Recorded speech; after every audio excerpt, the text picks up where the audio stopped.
챗 GPT AI 이미지로 생성한 성경 개론입니다. 느헤미야입니다. 예, 이미지 성경 개론이기 때문에 큰 화면으로 보면 더 효과적임을 말씀드립니다. 먼저 구약입니다.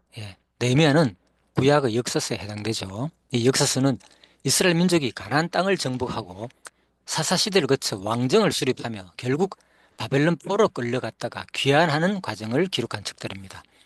오늘은 느헤미야의 역사적 배경과 개요와 신학적 의미와 그리스도와의 관계를 중심으로 알아보겠습니다.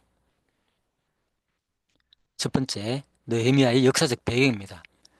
느헤미야서는 바벨론 포로에서 돌아온 이스라엘 백성이 성벽을 재건하고 신앙을 회복하는 과정을 기록한 책입니다. 간단합니다. 성벽 재건과 신앙 회복에 대한 내용입니다.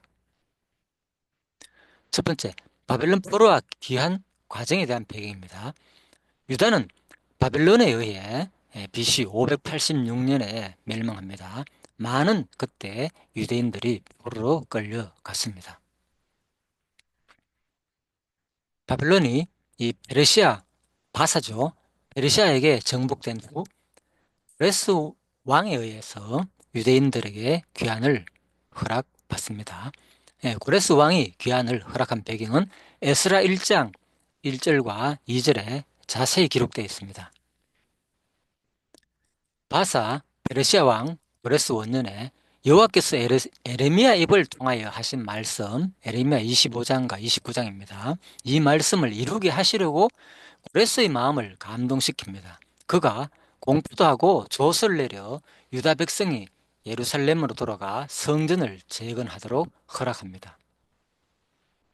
세 차례에 걸쳐 귀환을 하게 되는데 1차 귀환은 BC 538년에 스룹바벨이 인도해서 에스라 1장에서 6장 내용에서 성전을 재건합니다.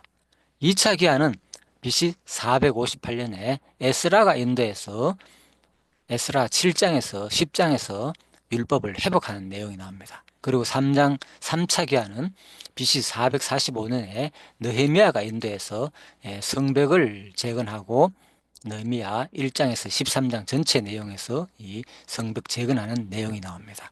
그래서 이 내용은 에스라와 느헤미야가 함께 활동하는 내용으로 보시면 되겠습니다.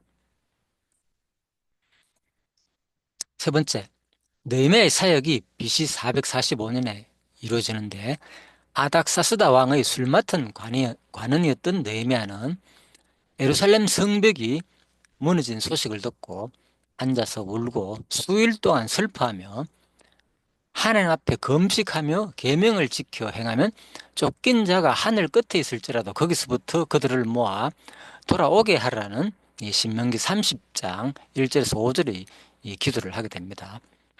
신실하신 하나님의 선한 손이 그를 도와 왕의 허락을 받아 유다로 돌아오게 되는 내용입니다. 여기서 중요한 점은 이스라엘 백성의 귀환은 하나님의 약속과 섭리가 가장 근본적인 원인이었다는 것입니다. 그렇지만 신실한 백성들의 기도와 회개가 그 돌아오는 과정에서 중요한 역할을 했다는 것도 우리가 기억해야 됩니다. 이들의 기도는 하나님 마음을 움직였고 하나님의 계획이 역사 속에서 구체적으로 이어지도록 하는 도구가 되었던 것입니다. 따라서 이스라엘 백성의 귀환은 하나님의 주권적 섭리와 약속 안에서 이루어진 일이지만 주의 이름을 경외하기를 기뻐하는 종들의 삶과 기도 역시 하나님 앞에 금식하며 계명을 지켜 행하면 쫓긴 자가 하늘 끝에 있을지라도 거기서부터 그들을 모아 돌아오게 하라는 언약의 성취 내용임을 기억해야 한다는 것입니다. 이렇게 유대로 돌아온 그는 성벽을 재건하며 백성의 신앙을 개혁하는 지도자의 역할을 감당합니다. 이것이 느헤미야의 역사적 배경입니다. 두 번째, 느헤미야의 개요입니다. 느헤미야서는 성벽 재건과 영적 개혁이라는 두 가지 주제로 나눌 수 있습니다. 첫 번째, 성벽 재건이 1장에서 7장 내용입니다. 그리고 1장에서 2장은 느헤미야의 기도와 귀한 내용입니다. 느헤미야는 예루살렘 성벽이 무너졌다는 소식을 듣고 주의 이름을 경외하기를 기뻐하는 종들과 신명기 언약을 근거로 슬퍼하며 기도합니다. 30장입니다. 이에 하나님의 선한 손이 도우심으로 아닥사스다 왕의 허락을 받아 예루살렘으로 돌아갑니다. 두 번째, 성벽 재건과 방해 공작 내용이 3장에서 4장 내용입니다. 각 지파 사람들이 하나님의 선한 손이 도움으로 느헤미야가 아닥사스다 왕에게 건축 제목들을 지원받아서 왔다는 사실을 전하게 됩니다. 그래서 함께 성벽을 건축하기 시작합니다. 그러나 사마리아 사람 산발락과 암몬 사람 도비아와 주변의 강한 방해로 그리고 또 조롱으로 인해 허리에 칼을 차고 한 손에는 병기를 잡고 건축을 하게 됩니다. 5장의 7장 내용입니다. 내부 개혁과 성벽 완공 내용입니다. 그런데 높은 이자로 인해 형제에게 빚을 져서 더욱 가난해진 백성들의 경제적 어려움을 듣고 느헤미야는 하나님의 내리신 경고의 말씀으로 이자 받기를 그치게 하여 가난한 백성들의 어려움을 해결합니다. 또한 느헤미야는 12년 동안 총독의 노고를 받지 아니하였고 성벽을 52일 만에 완공하게 됩니다. 그리고 또한 성벽 문짝을 세웁니다. 두 번째, 영적 개혁 내용이 8장에서 13장 내용입니다. 먼저 8장, 10장은 율법 봉독과 부흥 내용입니다. 먼저 돌아온 이 에스라가 율법을 낭독하게 됩니다. 그 뜻을 해석하여 깨닫게 하자 백성들이 자기의 죄와 조상들의 허물을 자복하며 율법의 말씀을 듣고 다 울게 됩니다. 두 번째, 예루살렘 정비와 개혁 내용이 11장에서 13장 내용입니다. 예루살렘 성안과 마을과 주변 백성 동네들에게 백성을 이제 돌아온 백성들을 정착시킵니다. 그리고 각종 악기로 절거히 여호와께 성벽을 봉헌합니다. 그리고 전에 대제사장 엘리야십이 암몬 사람 도비아를 위해 성전의 전뜰에 큰 방을 만든 이 악한 일을 알고 방에 있는 세간을 그 방 밖으로 다 내어 던지고 하나님의 전의 그릇과 소재물과 유향을 다시 그리로 들어놓게 합니다. 이렇게 성전을 정결케 하고 또한 레위인들이 받을 몫을 주지 아니하므로 생업을 위해 도망간 그들을 불러 모아 제자리에 세우고 곡식과 새 포도주와 기름의 11절을 이제 가져다가 곳간에 드립니다. 그리고 안식일 준수를 강조하며 이방 여인을 아내로 맞이한 유다 사람을 책망하고 또 저주하며 그들 중 몇 사람을 때리고 머리털을 뽑습니다. 머리털을 뽑고 다시는 이방 여인을 아내로 맞이하지 않겠다고 맹세하게 합니다. 이렇게 느헤미야는 무너진 성벽을 재건하고 무너진 신앙을 재건하였습니다. 이제 세 번째, 느헤미야의 신학적 의미입니다. 첫 번째, 하나님의 섭리와 인도입니다. 느헤미야의 교양과 성벽 재건은 하나님의 계획 속에서 이루어졌습니다. 하나님은 기도하는 자를 사용하여 그의 뜻을 이루십니다. 두 번째, 신앙과 공동체 회복입니다. 성벽이 단순한 건축물이 아니라 백성을 보호하고 신앙 공동체를 유지하는 역할을 합니다. 율법을 회복하고 언약을 갱신하는 것이 바로 신앙 회복의 핵심이었습니다. 세 번째, 영적 전쟁과 승리입니다. 성벽 재건 과정에서 외부의 방해와 내부의 갈등이 있었지만 믿음으로 극복했습니다. 신앙생활도 마찬가지로 세상의 도전 속에서 하나님의 도우심을 의지해야 합니다. 네 번째, 느헤미야와 그리스도와의 관계입니다. 첫 번째, 느헤미야는 예수님의 모형입니다. 느헤미야는 성벽을 재건하고 백성을 보호한 지도자로 예수님은 우리를 구원하고 교회를 세우시는 참된 지도자이십니다. 느헤미야가 전에 대제사장 엘리아십이 암몬 사람 도비아를 위해 성전의 전뜰에 큰 방을 만든 악한 일을 알고 방에 있는 세간을 그 방 밖으로 다 내어 던진 일은 예수님이 성전에서 매매하는 자들을 내쫓으시고 성전을 정극해 하실 사건에 대한 모형으로 볼 수가 있겠습니다. 두 번째, 성벽과 복음입니다. 예루살렘 성벽은 하나님의 보호와 인도를 상징하며 예수님은 우리를 죄에서 보호하시는 영원한 방패가 되십니다. 세 번째, 율법과 은혜입니다. 느헤미야는 율법을 강조하며 계획을 이루었지만 예수님은 율법을 완성하시고 은혜를 베푸셨습니다. 우리는 율법이 아닌 또한 예수님의 은혜로 구원을 받을 것에 대한 예배입니다. 다섯 번째, 느헤미야의 결론입니다. 느헤미야서는 성벽 재건과 신앙 회복을 통해 하나님이 그의 백성을 신실하게 인도하심을 보여줍니다. 첫 번째, 하나님의 계획은 반드시 성취된다는 것입니다. 하나님은 느헤미야를 사용하여 성벽을 재건하시고 또한 백성을 보호하셨습니다. 하나님의 뜻은 사람을 통해 이루어지며 기도하는 자를 통해 역사하십니다.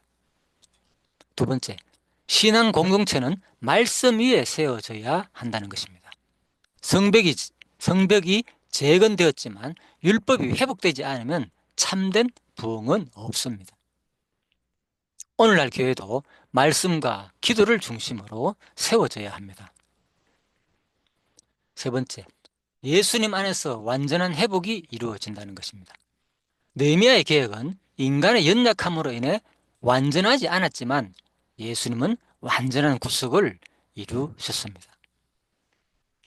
성벽 재건이 아닌 마음의 성전이 세워질 때 참된 회복이 이루어집니다. 고린도서 3장 16절로 인용을 하고 마치겠습니다. 너희가 하나님의 성전인 것과 하나님의 성령이 너희 안에 계신 것을 알지 못하느냐. 느헤미야의 개론에 대한 기도문입니다. 먼저 개요에 대한 기도문입니다. 사랑과 은혜가 충만하신 하나님 아버지, 이스라엘의 회복을 위해 느헤미야를 사용하셨던 것처럼 오늘날 우리의 신앙도 새롭게 하시기를 간구합니다. 성벽이 무너진 예루살렘을 다시 세우신 하나님, 우리의 믿음이 무너질 때마다 다시 일으켜 세워 주옵소서. 느헤미야의 기도와 눈물을 통해 회복을 이루셨던 주님, 우리의 기도를 들으시고 우리의 영적 성벽도 견고하게 하여 주옵소서. 두 번째, 내용 구조에 대한 기도문입니다. 느헤미야의 기도와 소명에 대한 내용입니다. 하나님 아버지, 느헤미야가 예루살렘의 황폐함을 듣고 슬퍼하며 기도했던 것처럼 우리도 세상의 타락과 교회의 약함을 위해 기도하는 자가 되게 하옵소서. 주님께서 느헤미야에게 비전을 주시고 아닥사스다 왕의 마음을 움직이신 것처럼 우리의 길도 열어주시고 주님의 뜻을 이루게 하옵소서. 성벽 재건과 방해 극복에 대한 기도문입니다. 하나님, 느헤미야와 백성들이 힘을 모아 성벽을 재건할 때 방해하는 자들이 많았으나 주님의 도우심으로 끝까지 완성하였습니다. 오늘날 우리 신앙이 세상의 유혹과 방해를 받을 때 흔들리지 않도록 지켜주시고 주님만 의지하게 하옵소서. 율법 낭독과 영적 계획에 대한 기도문입니다. 주님, 에스라를 통해 율법이 낭독될 때 백성들이 울며 회개하였던 것처럼 우리도 말씀 앞에 겸손하게 하시고 죄를 버리게 하옵소서. 이스라엘 백성이 하나님과 언약을 새롭게 하며 거룩한 삶을 결단했던 것처럼 우리도 주님 앞에서 순결한 삶을 살도록 도와주옵소서. 느헤미야의 계획과 성전 정결에 대한 기도문입니다. 하나님, 느헤미야가 돌아와서 성전이 더럽혀진 것을 보고 계획을 단행했던 것처럼 우리의 신앙도 주님 앞에서 깨끗하게 하옵소서. 세속과 타협하지 않고 하나님께서 기뻐하시는 성전된 삶을 살게 하옵소서.